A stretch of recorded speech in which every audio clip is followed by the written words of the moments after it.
Manarino. And welcome to Picks on Politics, everybody. I'm Dan Manarino, and as we head into a new month, the 2026 election season will certainly be ramping up.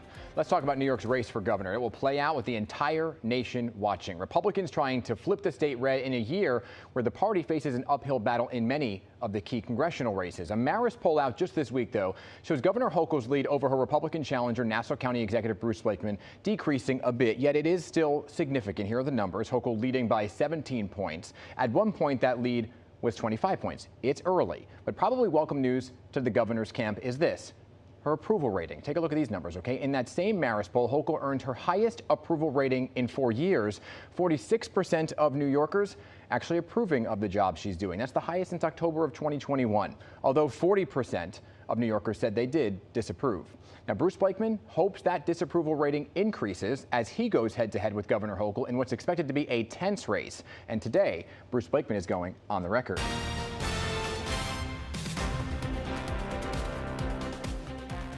Mr. Blakeman is joining me now, so great to have you here in person and good to see you. Thank you very much, Dan. So let me begin with those latest poll numbers, right? You just saw that with the 17-point lead for Hochul, along with her highest approval rating since 2021. Like I said, it is early in the race, but when you look at those numbers, what are you thinking you have to do?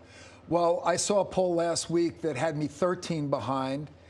This poll has me 17 behind. Siena, as you said, had me 25 points behind.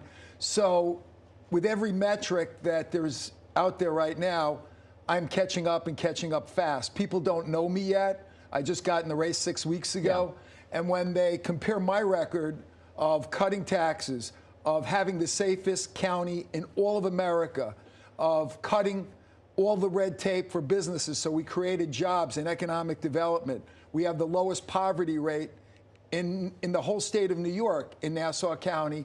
When they see what we've achieved and compare it to her record as having the most overtaxed, overregulated economy that is not producing jobs, is making it less affordable to live in New York. Yeah. I will cut taxes on day one, cut utility rates on day one, and make sure that we have good jobs with good benefits for the people so that they don't have to go to other states to get employment. You know, New York City is a very blue city. I want to talk about New York City just for a second because Mayor Mamdani is a self-described Democratic socialist, right? But many folks would say that you need New York City to win the governor's race across the state because of how densely populated it is, right? They just elected a Democratic socialist.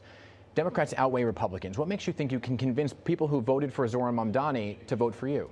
So in the last election that I had last November, in a county with 110,000 more Democrats than Republicans, in a night that was dismal for Republicans across the United States, I won re-election in a landslide by 36,000 votes because I am the type of Republican that appeals to not only Republicans and conservative voters, but also independent voters and moderate Democrats. But I'm talking about Democratic socialists who just elected a Democratic socialist mayor. Well, Zohran Mamdani won by a hair.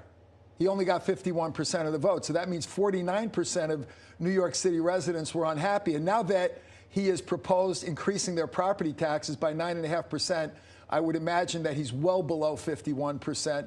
And that's just the point. I want to lower taxes. Zohran Mamdani wants to raise taxes on middle-class families.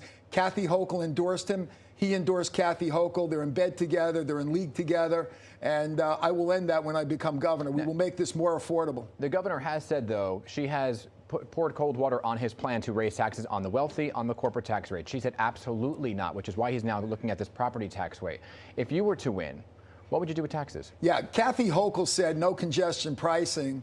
And then after the election, lo and behold, we got congestion pricing here in New York City. She's going to continue that on other streets in New York City. That's why she did it in the lower part of Manhattan. Now it'll come to the rest of Manhattan, then it'll be in Brooklyn, the 5 boroughs, then it'll spread out through the suburbs and then upstate. Kathy Hochul has a history of saying one thing and doing something else after the election. So I know they have a secret deal to raise taxes and to raise revenue for New York City instead of ending the illegal migrant program, which the state spent $6 billion on, the city spent $8 billion on.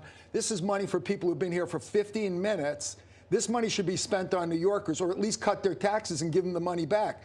But to spend money on illegal migrants who've been here for 15 minutes, I'm a governor that will put our people first, New Yorkers first, someone who cares about their families, not people who just moved here They're here illegally, and we're paying billions of dollars of taxpayer dollars to support them. A lot was just said there, so let me go to that platform for a second in terms of what Republicans are doing across the country, cracking down on immigration, right? New York City is a sanctuary city, and it's protected by sanctuary laws in the council. If you were governor, would you be able to change that? Would you want to change that?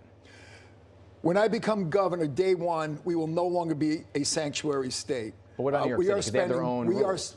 Well, New York City would not be a sanctuary city if we're not a sanctuary state, because we won't fund that. We won't support it. I don't want to support people with New Yorkers' money that have been here for 15 minutes. They came here illegally. They're getting free housing. They're getting free food. They're getting free transportation, free cell phones. That will stop on day one. I'm going to spend money on New Yorkers. And these are the people that are funding this state, and they don't want their money spent on people that come from other places. They land here, and all of a sudden they get things that New York citizens don't get. That's not fair. It's not right, and I'll end it. For folks who are immigrants or are looking for a legal pathway to citizenship, would you support that? Yes. What I have said is we need a guest worker program whereby, let's say you've been here for 7, 8, 9 years, your visa expired, you got married, or maybe you had a child, you're gainfully employed, you haven't gotten in trouble. I think there needs to be a way to keep them here legally. And I have said it consistently that I think we need a guest worker program. And not only that, the industries need it. The restaurant industry needs it. The hospitality industry needs it. Yeah. Upstate, the farmers need it. So it's a need we have for these types of workers.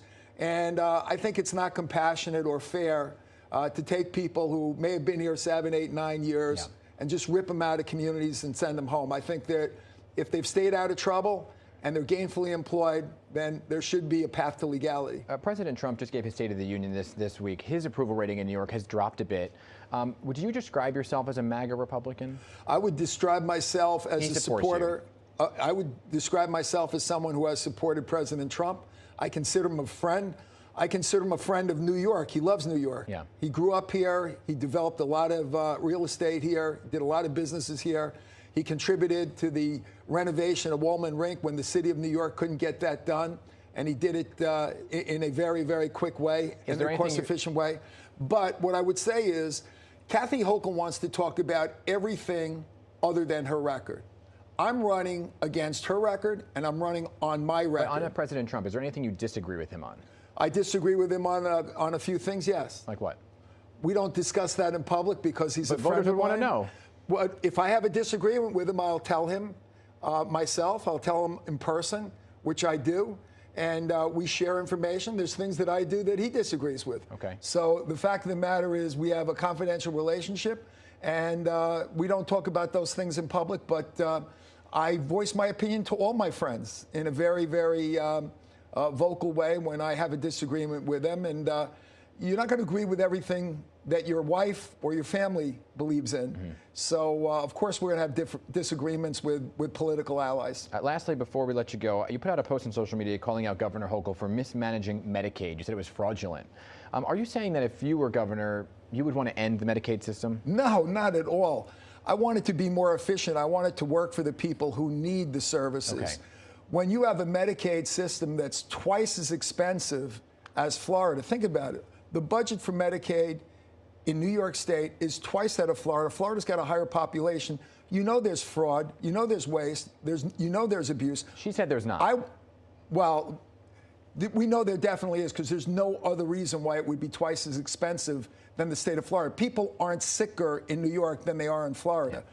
So the fact of the matter is there is a tremendous amount of waste. I want to deliver better services to Medicaid and get it to the people who truly need it and provide cost-efficient services to New Yorkers rather than pay off political contributors by funding not-for-profit organizations that deliver no services. You saw what happened in Minneapolis with the billions of dollars that were not spent on the people. That's what's going on in New York. I will end it on day one. I want to make New Yorkers happy again. I want to be a governor that cares about them, and I want them to feel proud to be part of New York. Okay, County Executive Bruce Blakeman, great. One of many conversations so we'll have along this very long, from now until November, is a long runway. We'll talk to you many times. Thank you, Dan.